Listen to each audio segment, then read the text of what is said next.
What makes the M56 Scorpion one of the most versatile tank destroyers in War Thunder? Can this tiny, open-top vehicle really take down something as massive as the MAUs? And how do you play to maximize its strengths while surviving its glaring weaknesses? Stick around, and I'll walk you through everything you need to know about the M56 Scorpion, its shells, flanking tactics, long-range engagements, and even its best strategies for taking down the heaviest tanks in the game. The M56 Scorpion is a lightweight, wheeled tank destroyer with almost no armor, but it packs a 90mm cannon capable of devastating even the most armored vehicles. Key strengths lie in its speed, small size, and firepower, while its weaknesses include no protection whatsoever and a very exposed crew. You'll notice right away that the M56 is not built for direct confrontation. It's an ambusher, a flanker, and a sniper all rolled into one. Its open top means you're highly vulnerable to artillery and aircraft, so always stay aware of your surroundings. One well-placed strafing run or artillery strike can send you back to the hangar instantly. The M56 gives you access to two main types of shells, heat and AP rounds. Understanding when to use each is critical to your success. Heat, or high explosive anti-tank rounds, are your go-to shells for heavy targets. These rounds have excellent penetration and can deal significant damage to tanks like the Tiger, IS-2, or even the MAUs. But be aware heat shells don't perform well against sloped armor, so you'll need to aim carefully. AP, or armor-piercing rounds, are less powerful but more versatile. They work well against lightly armored vehicles and tend to be more reliable at close ranges. These are ideal for fast-moving targets or flanking opportunities. Always plan your loadout based on the map and expected enemy vehicles. I recommend a mix of heat and AP to give you flexibility in different scenarios.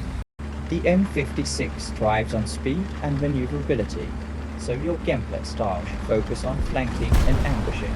Unlike heavily armored tanks, you can't afford to go head-to-head with enemies.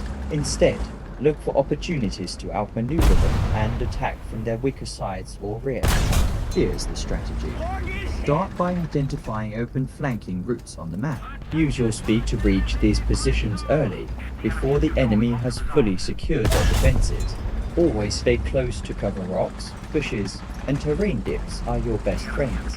Once you are in position, take your time lining up shots. The M56's 90mm gun has great accuracy, so there's no need to rush.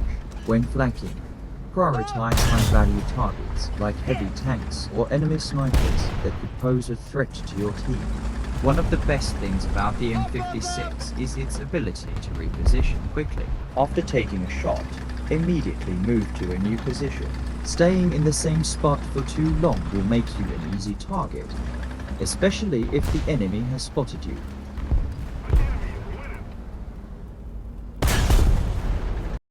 When it comes to long-range combat, the M56 is surprisingly effective. Its 90mm gun has great ballistics, and with a bit of practice, you can reliably hit targets at significant distances. The key to long-range success is using your binoculars. Binoculars give you a clearer view of the battlefield and allow you to spot targets before they spot you. Once you've identified a target, adjust your aim to account for distance and drop. The M56's heat rounds maintain good penetration over distance, but you'll still need to aim for weak spots. Practice using your binoculars to scan the battlefield after every movement. This habit will save your life and help you identify opportunities for long-range sniping. Now, let's address the elephant, or should I say the MAUs in the room. How does the M56, with its tiny frame and lack of armor, destroy one of the heaviest tanks in War Thunder? The key is positioning and heat rounds. The MAUs has incredible frontal armor, so forget about engaging it from the front. Instead, use your speed to flank or even get behind it. Aim for weak points like the lower side armor, rear, or the turret ring. Patience is critical here. Don't rush your shot. Wait until you're lined up and certain of your target's weak spot. If the MAUs is distracted or engaged with your teammates, that's your perfect moment to strike. The M56 is a unique vehicle with a specific set of strengths and weaknesses. Let's break them down. Strengths: exceptional mobility and speed for flanking and repositioning. Powerful 90mm gun capable of destroying the heaviest tanks. Small size makes it harder to spot. Weaknesses: no armor at all, vulnerable to machine guns and artillery. Open top leaves the crew exposed to aircraft and indirect fire. Requires constant movement and map awareness. To succeed with the M56, you need to minimize its weaknesses while exploiting its strengths. Stay fast, stay hidden, and stay lethal. The M56 Scorpion is a challenging but rewarding vehicle to master.